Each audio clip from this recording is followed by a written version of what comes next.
The world of the lands between is both visually stunning and intellectually captivating.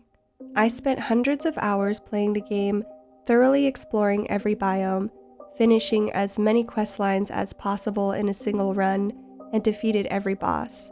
There are still many questions I still have. Here are 5 of the questions that I still have even after beating the game. Number 5. Who was Dragon Lord Placidusax's god?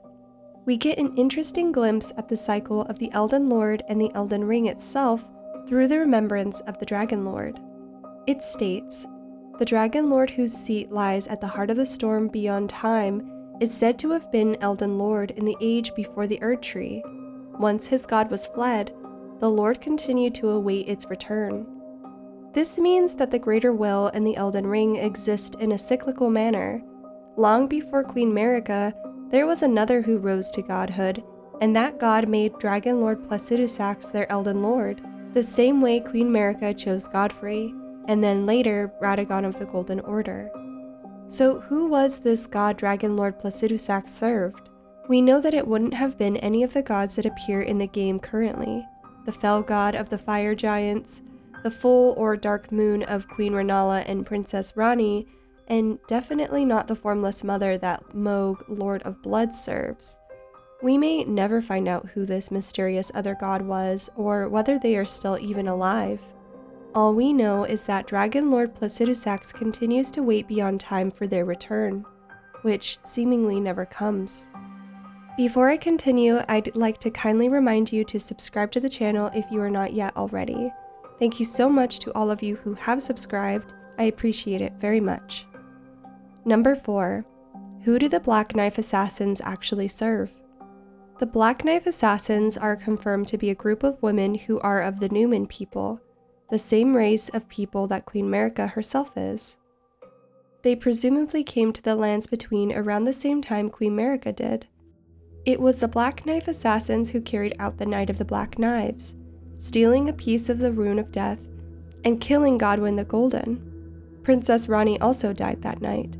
She was the plan's mastermind, however, intending to separate herself from her Empyrean flesh so that she may escape the grasp of the Two Fingers and the Greater Will. This makes it seem that Ranni and the Black Knife Assassins are aligned, with the group carrying out the plot she concocted, betraying the Golden Order and the Greater Will. Black Knife Tish Ashes explains further. Tish was one of the assassins who, on the night of the plot, imbued her black knife with the Rune of Death and slew Godwyn the Golden. She was the daughter of the Black Knife ringleader, Alecto, and was killed protecting her mother during their flight from the royal capital. Although she escaped the capital and the wrath of the Golden Order, Alecto was then imprisoned in the ringleader's Everjail, an area that is only reachable after progressing through Ranni's questline. But at that point, we find Blythe, Ranni's loyal shadow, has gone mad, and see a trail of dead Black Knife assassins leading up to Ranni's rise. Master Iji is also found dead, surrounded by fallen Black Knife assassins. Why would the Black Knife assassins attack both Iji and Blythe if they were allies to Ranni?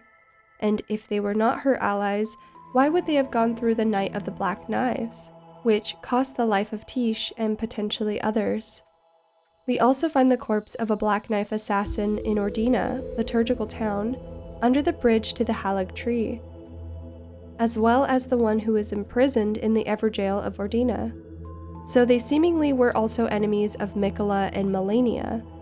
You can also encounter them in many different places: Queen Marika's bedchamber, guarding the entrance to the sainted hero's grave, and many others. It is unclear where their allegiance lies, and whether or not the group splintered off at a certain point. The Black Knife Assassins' true motives are as mysterious as they are themselves. Number 3. What is the significance of Saint Trina? There are items found throughout the lands between that refer to Saint Trina, a mysterious demigod of sorts.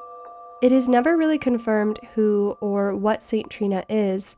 In fact, in the description of the sword of Saint Trina, even their gender is a mystery.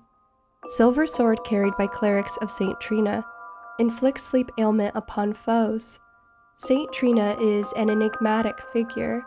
Some say she is a comely young girl. Others are sure he is a boy. The only certainty is that their appearance was as sudden as their disappearance. There are many hints at the fact that Miquella is in fact Saint Trina. For instance, Miquella's lily and Trina's lily are the only lilies found in the game. Saint Trina's arrows are also dropped by the Albinaric archers found in Ordina Liturgical Town, right before the entrance to the Halig tree. So it seems that Miquella was also known as Saint Trina for a short period of time, and his specialty was inducing sleep, which seems fitting to his current slumber within the Empyrean's cocoon. But what is the significance of this? There doesn't seem to be very much more in terms of lore, and it doesn't hold any importance to the game as it stands right now. It could be possible that in the future DLC, this will play a more significant role, especially with the description of the Saint Trina's torch, reading, "Candle stand torch that burns with a light purple flame. The carvings depict Saint Trina, but in adult form. Somewhat unnerving. The light purple flame induces sleep." This could be a hint to Miquella's emerging from the cocoon as an adult, in some kind of unnerving form. I am excited to see if this is something that plays out in the DLC, but for now it remains another lingering question. Number 2. Why were all the finger reader crones slain in the capital? A truly unnerving sight for me personally was after the fight with the Golden Shade of Godfrey, first Elden Lord, discovering the walkways littered with the dead bodies of finger reader crones. It's extremely eerie, and there is simply no explanation for this. There are no item descriptions that mention the mass death of finger reader crones in the capital or any dialogue that even refers to this. I couldn't find anything that mentioned this event or even alluded to why this would happen except for when Enya dies after the Erdtree is burnt by the Tarnished.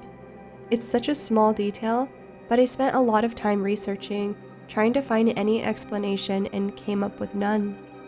Number 1. Finally, who is Ratagon? This is one of the most asked and speculated on topics. The final reveal that Ratagon is Marika in the game was as shocking as it was confusing. It is a true case of the chicken or the egg. Was Ratagon ever his own person before merging with Queen Marika? Or was he always a part of her? There are many items that seem to make a link between Ratagon and the fire giants, suggesting that he may be related to or actually a fire giant himself. The giant's red braid reads, "Hefty whip woven from the flame-red hair of a fire giant.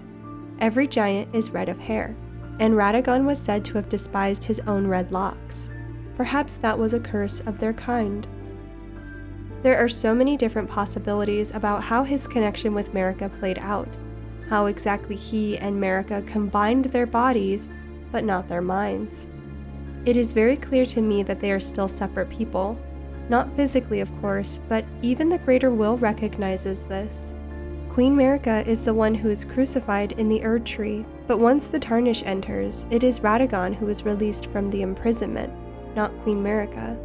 Queen Marika's hammer states, "Stone hammer made in the lands of the Numen, outside the lands between," the tool with which Queen Marika shattered the Elden Ring, and Ratagon attempted to repair it. So they clearly have different objectives, and while Queen Marika seemingly wished to defy the Greater Will and the Golden Order, Ratagon still very much believed in it.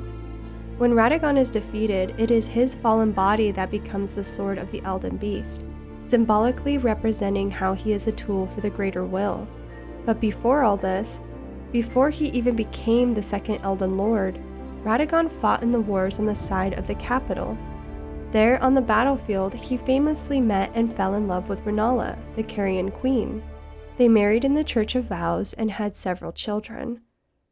Were he and Queen Marika sharing their physical form during this time, or was he his own person? If he was his own person, with his own free will, why would he abandon Rennala to return to the capital at Queen Marika's request? If he and Queen Marika did not have a connection at this point, why would he leave? Was it simply his love for the Golden Order? As you can tell, I have a lot of follow-up questions. There are a lot of different theories floating out there, and some make more sense than others, but there is yet to be one that I have confidently landed on myself. So this will continue to be a question for me.